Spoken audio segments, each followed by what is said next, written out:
Sino sa inyo ang madalas ay bukang bibig ang mga katagang ito? Bahala na, may oras pa naman, mamaya na lang. Kung minsan, may mga bagay tayong isasantabi, on the other hand, hindi rin tayo mapakali. Ano nga ba ang kalalabasan ng mga katagang? Bahala na, may oras pa naman. Lahat ng sasabihin ko, sana'y iyong magustuhan. Ang tulang ito ay isang paalala, bawat minuto ay mahalaga. Ang mga katagang bahala na, may oras pa naman, hanggat maaari ay iwasan sana, sapagkat mahirap magsisi sa bandang huli, di ba? Kung kaya namang gawin ng isang bagay, hindi na kailangang ito ay pagpabukas pa, sapagkat hindi natin nababatid ang pangako ng bukas. Lahat ng senaryo at buhay ay may dulo at wakas. Basta ha, palagi po nating tatandaan ito.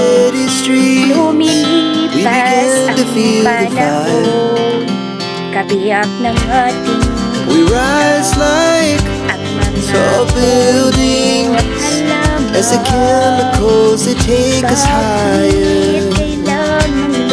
The night's young, Diba po, no? it is Kaya mahirap just magsabi na begun. bahala She na, puts her mamaya na hand in lang, may mine. oras pa naman. Hindi po natin We hawak wanna ang chase ating the oras. night.